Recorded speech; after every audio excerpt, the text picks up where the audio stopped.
Queridos e queridas, tudo bem com vocês? Vamos começar mais uma aula de filosofia do professor Toninho. Antes de qualquer coisa, eu quero pedir calma para vocês, que nós tenhamos, nesse momento, clareza do nosso sonho, da nossa vontade, do nosso desejo, para que eles nos sirvam de combustível para vencer todo esse momento que não foi planejado por ninguém.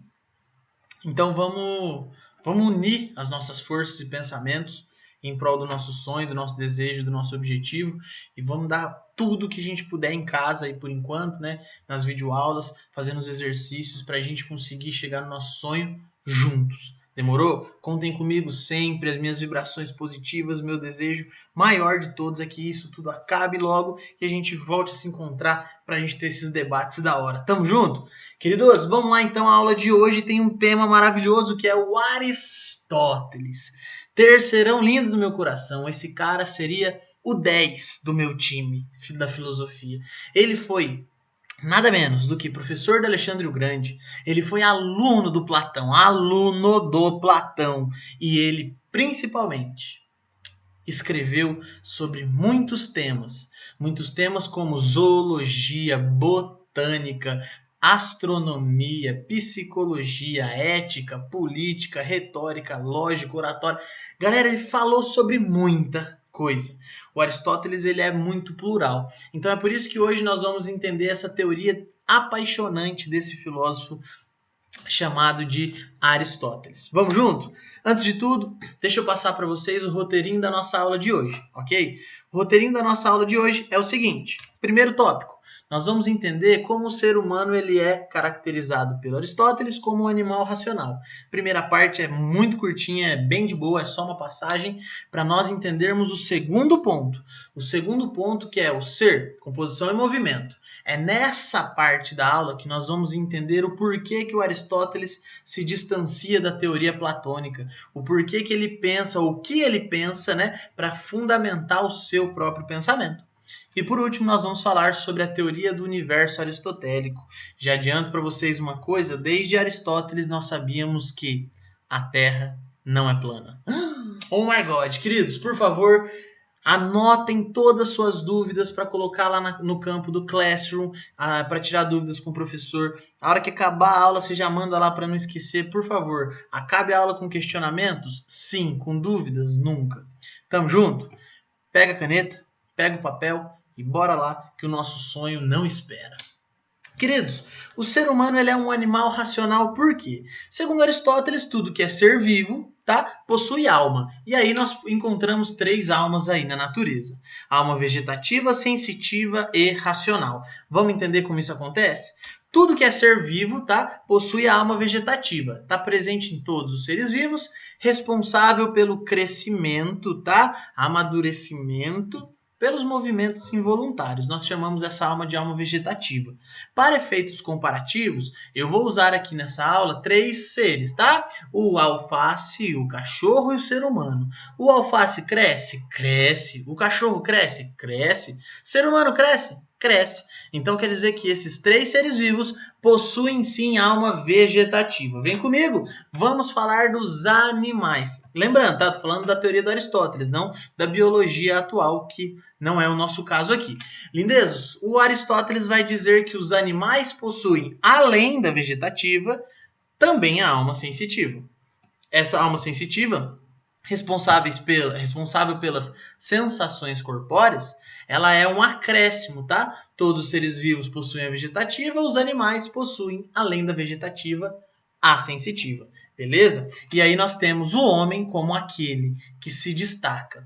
Queridos, se o seu cachorro, por exemplo, levar um pisão no pé, ele vai sentir, claro que vai. O alface não sente, o ser humano sente, o animal também sente.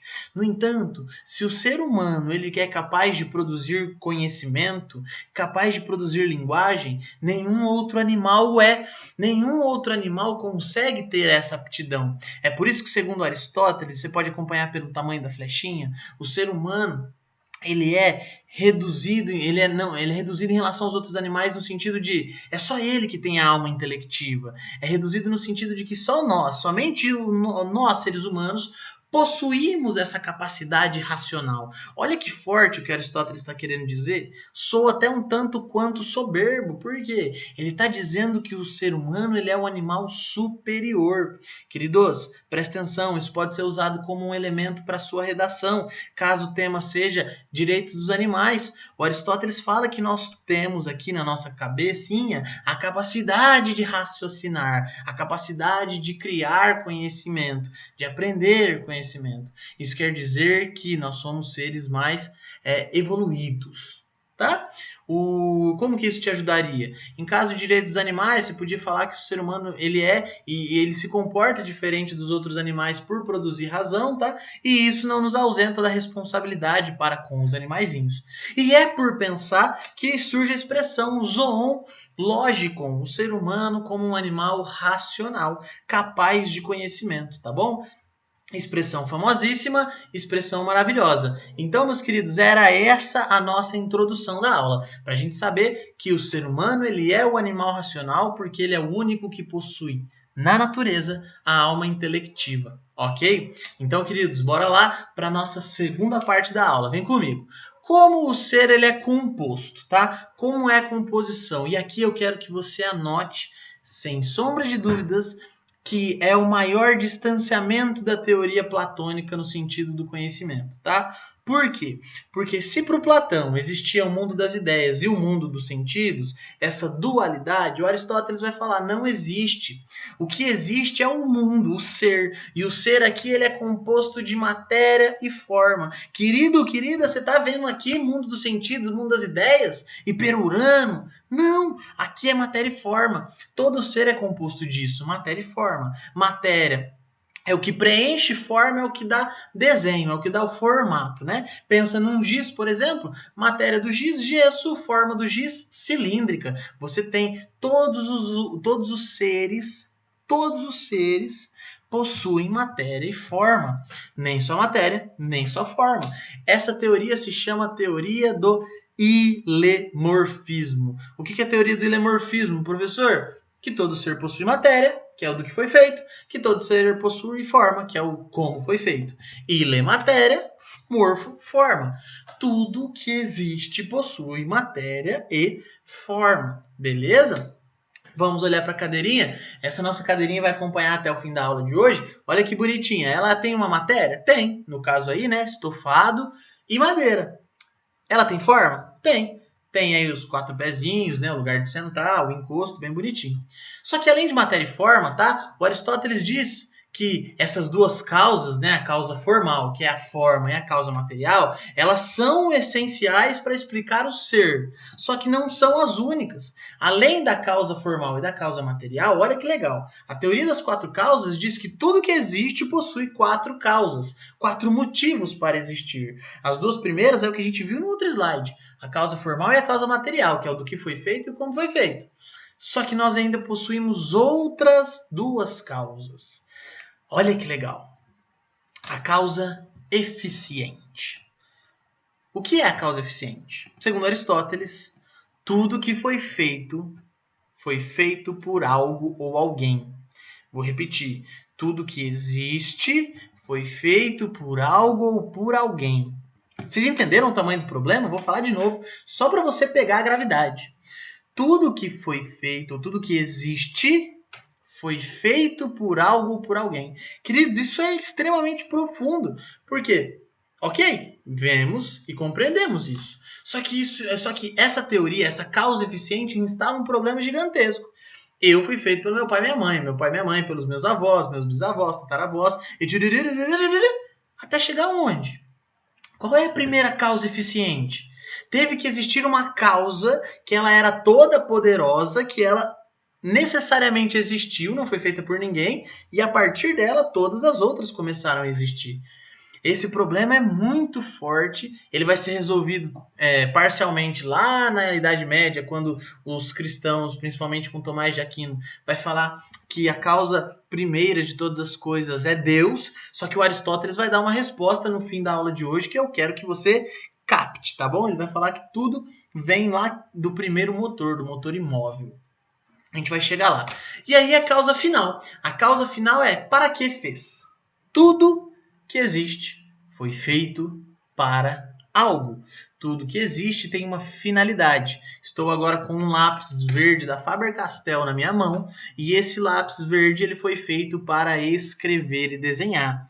Se esse lápis ele tem uma forma, essa forma cilíndrica aqui, ele tem uma causa material, sim, madeira, grafite, causa eficiente, Faber-Castell. Causa final é para escrever. Queridos, a finalidade desse lápis é a escrita, tá? Quer dizer que ele foi feito para isso. Inclusive, o Aristóteles vai medir a qualidade das coisas, o caráter das coisas, a partir do quanto ela cumpre com a finalidade. Vou te dar um exemplo. Olha para a cadeirinha de novo. A cadeirinha não tem a finalidade? Qual foi a finalidade da cadeira? Sentar, não é? Ela não foi construída para que a gente pudesse sentar, para ser um instrumento onde nós iríamos descansar, por exemplo? Cadeira boa. O que é uma cadeira boa? É uma cadeira que serve para sentar de um jeito bom. O que é uma cadeira ruim? Aquela que não é boa para sentar. Olha que, por mais estranho, estúpido que pareça isso, mas o que é uma lâmpada boa? É uma lâmpada que cumpre bem com a sua finalidade. O que é um lápis bom? É um lápis que faz bem feito aquilo pelo qual ele foi feito. Escreve bem no caso do lápis, ilumina bem no caso da lâmpada. Tudo que existe foi feito de algo, que é no caso a matéria, ele teve um desenho, que é no caso a forma, foi feito por alguém, né? Ou por algo, e tem a causa final, que é o para que serve, beleza? E aí então, ainda é muito bonitinho a gente interpretar que o Aristóteles diz que todo ser que é feito lá das 4 causas, que possui matéria e forma, possui uma parte dentro de si, o ser possui uma parte que não pode mudar. E essa parte Aristóteles chama de essência. A essência é aquilo que o ser não pode perder, porque se ele perder, ele vai deixar de ser ele mesmo. O que uma cadeira não pode perder, porque se ela perder, ela deixará de ser ela mesma?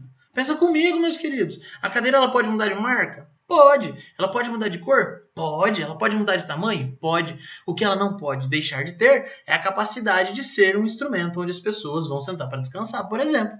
Então, a essência da cadeira é aquilo que não pode mudar. Se você quiser anotar aí também, podemos chamar de substância, tá bom? Só que tudo que existe também possui aparência. A aparência, meus queridos e queridas, não é nada mais, nada menos do que aquilo que pode mudar no ser sem que necessariamente altere aquilo que ele é. Vou te dar um exemplo muito simples, a cadeirinha. Olha que fofa. Se eu chegar e pintar essa cadeira de azul, ela vai continuar sendo uma cadeira? Vai. Eu alterei a sua aparência. No entanto, eu não alterei a sua essência. Beleza? Eu não sei se você já passou por isso, mas eu já passei por uma vergonha muito grande. Porque eu estava um dia num mercado aí que eu não posso falar qual é, né? E eu tava olhando assim, uma pessoa de costa, tava procurando minha mãe, falei assim, meu Deus, vou dar um susto na minha mãe, e a pessoa de costa, igualzinha a minha mãe, assim, rulicinha, bonitinha, maravilhosa, eu falei assim, igualzinho minha mãe, eu cheguei e eu abracei a moça e falei, Bu! E aí eu virei, e a moça virou e não era minha mãe, você acredita? Por quê? Por que isso acontece? Porque a aparência era parecida. Ou seja, a aparência era semelhante. Mas não era minha mãe. E como que eu sabia disso? Porque tem elementos que caracterizam a minha mãe como minha mãe, que é a essência, que não muda, ok? Ao contrário, por exemplo, da moça. A moça, ela tinha uma aparência parecida com a minha mãe, mas ela não tinha a essência da minha mãe. Então, por isso que ela não era, correto? Até aqui alguma dúvida, meus queridos? Anote aí no canto se você tiver alguma dúvida. Não deixe para depois, tá? Porque agora nós vamos ver o movimento do ser. Como que o ser se movimenta? Como que o ser passa? Essa teoria é muito legal. Nós vamos chamar ela de teoria do ato e potência. Queridos, a teoria do ato e potência ilustra o movimento da natureza. O ato é o agora, o presente, o instante atual, como o próprio nome diz. E a potência é toda a possibilidade, é todo o vir a ser que nós vamos enxergar no objeto. Para ficar mais claro, eu coloquei aqui para vocês uma ilustraçãozinha a partir de desenhos, tá?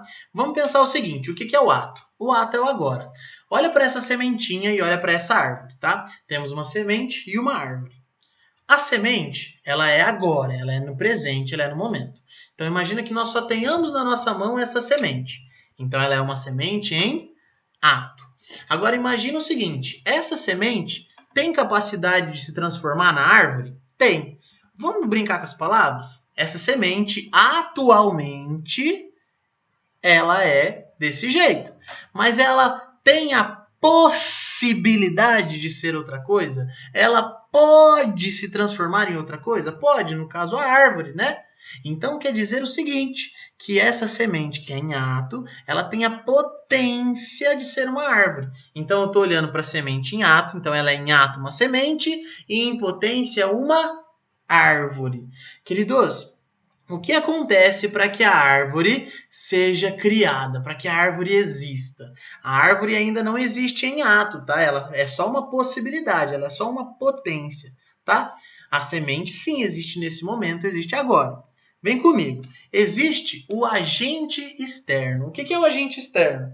É aquilo que vai agir na semente para transformar o que ela é atualmente naquela potência que ela pode se transformar. E aí nós vamos, olha o que eu vou dizer, hein? Aí nós vamos atualizar a potência. O que eu estou querendo te mostrar? Que se essa semente encontrar água, terra e luz, ela vai ser atualizada. Ou seja, ela vai passar de ato para potência. Então, antes ela que era uma semente, encontrou água, terra e luz, ela se transformou naquilo que ela poderia ser. Então, ela se transformou agora na árvore. Então, ela passa de árvore em potência para árvore em ato. Vou te dar um exemplo agora usando a sua própria pessoa. Você hoje é um estudante pré-vestibular em ato, mas você é em potência um calouro de... Ó, vou perguntar de novo e você fala alto aí no computador, tá bom? Você é em ato um estudante pré-vestibular, mas em potência um calouro de... Exatamente. Quer dizer que você não é calouro ainda, mas você pode ser um calouro. Dentro do seu ser atual, você tem essa chance, entendeu? E aí, a partir do momento em que você agir para isso e você se transformar no calouro lá ano que vem, eu vi um aleluia aí, quer dizer que você atualizou aquilo que você poderia ser. Quando você atualiza o seu aplicativo do celular, quer dizer o seguinte, ele pode ser melhor. Quando você atualiza, você está falando assim, então vamos ser o melhor, vamos ser a nossa melhor versão, vamos ser o nosso máximo. Beleza, meus queridos? Então é isso que o Aristóteles entende como um movimento da natureza, tá? Queridos, tudo que existe, então, se movimenta. Tudo que existe está nesse movimento, buscando sempre o seu lugar natural. Lindezos, lembra que eu disse para vocês que tudo na vida, todos os seres possuem uma finalidade? Exatamente. Essa finalidade é a procura pelo lugar natural. Olha que fofo. Nós chamaremos isso de teleologia. Pensa comigo. O ser humano tem uma finalidade? Olha que legal, anota aí. A causa final do ser humano é ser feliz. Então quer dizer que a teleologia, uma palavra que vem do grego telos, que significa finalidade, demonstra que tudo procura, tudo percorre o lugar natural. O Aristóteles, ele tem uma característica. Lembra dos filósofos da natureza que procuravam arqué da physis? Tinha um grupo muito especial chamado de pluralistas. O Aristóteles era um deles. E ele dizia o seguinte, tudo é formado por 4 elementos: água, ar, terra e fogo.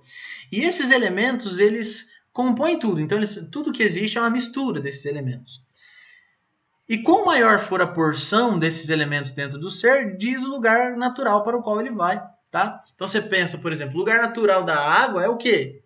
É o rio, não é? O mar. O lugar natural do fogo é o quê? O Aristóteles diz que é o sol, então por isso que o fogo sobe e a água não, a água desce, né?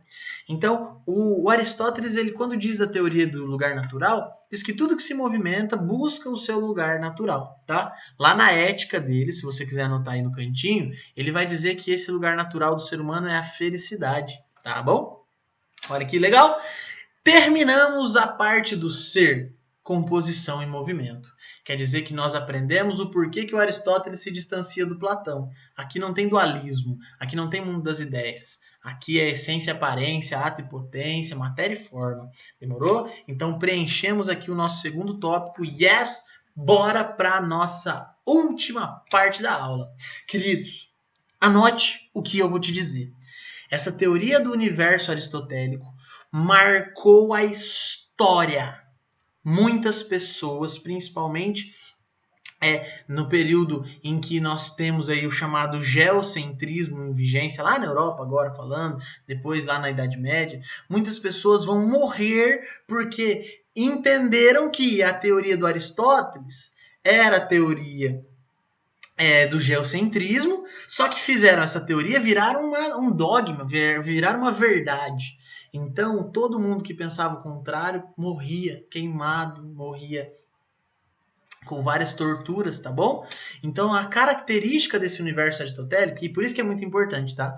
A gente está estudando isso, essa teoria do Aristóteles já foi superada. Mas eu quero que vocês pensem por um ponto de vista, que é, ao observar a teoria do Aristóteles, você consegue entender como um cara, há muitos anos atrás, 3 séculos antes de Cristo, vai pensar algo que vai influenciar durante muito tempo. Então, o poder que o ser humano tem a partir da ciência é gigantesco. E nós vemos cada dia mais a explosão de fake news, de teorias das conspirações que são infundadas cientificamente, justamente porque não há revisão, tá? Não há o cuidado com a base científica. Então, eu quero que vocês prestem muita atenção nisso, tá? Só uma introduçãozinha aí. O Aristóteles vai dizer que o universo é o seguinte: ele é geocêntrico, ou seja, a Terra está no centro do universo. Tá? Então vocês vão entender por que o universo aristotélico foi cristianizado depois pela teoria dos padres da igreja lá na Europa, tá? Porque Deus criou tudo, né, e o homem por último. Então seria plausível que o ser humano fosse o centro do universo. O Aristóteles vai dizer que o universo é geocêntrico, que ele é dividido, tá? Abaixo da Lua e acima da Lua. Abaixo da Lua nós encontramos a realidade chamada de sublunar. Aqui tudo é composto de 4 elementos, como nós já vimos, que é a terra, o ar, fogo e a água. E tudo aqui se movimenta de grave para agudo, de agudo para grave. Perdão, tá?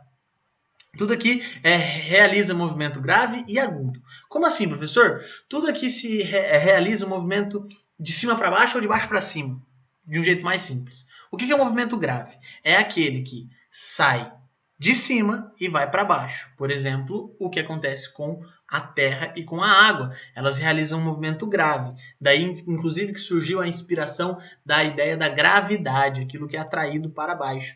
E o agudo é aquilo que sai de baixo e vai para cima, como no caso o fogo e o ar. Na realidade supralunar, nós temos 4 elementos, mais o éter. O éter seria o que preenche o espaço vazio, tá bom? Aquilo que preenche o espaço vazio. E lá as coisas se movimentam não de grave e agudo, mas sim de um jeito circular. Beleza, meus queridos? E aqui é a resposta daquela ideia que eu tinha dito para vocês lá nas 4 causas. Aqui, meus queridos, nós estamos falando que o universo tem fim. O universo ele acaba. Só um minutinho da sua atenção. Você já parou para pensar onde que o universo acaba? Porque se o ser humano ele é finito, como que ele pode falar que o universo é infinito? Nós nunca conseguiríamos comprovar que algo é infinito, justamente porque somos finitos. O Aristóteles diz que o universo tem fim, e esse fim é o que ele chama de motor primeiro ou ato puro. Esse motor primeiro ou ato puro, ele não é nada mais nada menos do que aquilo que está fora da relação do tempo, ou seja, ele não sofre influência do tempo, ele não envelhece, ele não rejuvenesce, ele está lá. Ele é eterno, então, quer dizer, né? Ele está acima do tempo. E ele, parado, dá movimento para tudo que existe, tá? Eu gosto muito de pensar nessa ideia do motor mesmo. Uma vez eu tava com a minha motinha e aí acabou a gasolina e aí eu liguei pro meu irmão e pedi pro meu irmão me socorrer. Enquanto ele não chegava, eu fiquei olhando pra minha moto e do nada, assim, eu tive um insight sobre essa explicação. Eu olhei pro motorzinho da moto e falei, cara, olha que engraçado. A moto, ela não anda sem o motor, ou seja, é o motor que dá o movimento a ela. Porém, se eu ligar o motor sem a moto, o motor não anda. Então quer dizer que o motor ele é parado, ele é estático. Enquanto o universo, né, ele está em movimento. Esse motor primeiro ele estaria fora, lá no finzinho do universo, e era ele que geraria tudo. Então foi ele a primeira causa eficiente. É por isso que nós chamamos ele de ato puro. Ele era o ato que tinha a potência de ser tudo, de ser qualquer coisa, tá bom? Anote aí muito forte que É essa teoria do ato puro do motor primeiro que os cristãos vão usar depois para chamar de Deus, tá? Aquilo que está no fim de tudo, acima de tudo, além do tempo, que não envelhece, não passa e que cuida do movimento da natureza. Aqui uma ilustraçãozinha só para vocês conseguirem enxergar, tá bom? O motor primeiro ele ficaria fora dessa esfera aí, ficaria no fim de tudo. Temos a Terra, a Lua, depois todas as órbitas ali, tá bom? Queridos, cumprimos com o nosso terceiro tópico. Fala se não é feliz isso? É muito da hora, né? Vamos então só para a revisãozinha, para a gente não deixar nada em branco. Vamos comigo? Vem comigo, só acompanha. O Aristóteles diz que conhecemos porque somos racionais. Lembra, temos 3 almas: vegetativa, sensitiva e racional, intelectiva, né? Todos os seres possuem a vegetativa, animais possuem vegetativa e sensitiva, o ser humano possui as 3, tá bom? Todo ser é composto de matéria e forma. A teoria do ilemorfismo, então, diz que tudo que existe é um sínolo, uma junção entre a matéria e a forma, tá bom? A essência permanece, mas a aparência se altera. A essência faz aquilo ser o que ele é, e a aparência pode mudar sem necessariamente alterar o que o ser é. Beleza? O movimento acontece com a atualização da potência. Ai, que coisa mais linda, né? Meu, é muito legal isso. Vocês vão ver quando vocês entrarem na faculdade. Vocês lêem o nominho lá e falam, putz, atualizei minha potência. Aristóteles, você tinha razão. Queridos, o universo aristotélico é uma teoria geocêntrica que, cristianizada pela filosofia cristã, irá ser um grande fato histórico, científico. Por quê? Porque, de fato, né? Muitas pessoas morreram, muitas pessoas quase morreram. Nós vamos ver daqui a pouco Galileu Galilei, né, por exemplo, que quase morreu porque acreditava que o universo não girava em torno da Terra. Beleza? Queridos, foi um prazer estar com vocês. Vem comigo, tira as dúvidas, não desanima nesse momento, tá? Permanece no foco, porque você pode, você consegue, você é maravilhoso, você é maravilhosa e vamos juntos, ok? Antes de tudo, só não esqueça de marcar a tarefa como concluída, ok? E entrega, e nesse campinho ali, ó, você pode ver que você pode tirar dúvida comigo. Tamo junto, meus queridos? A revoar!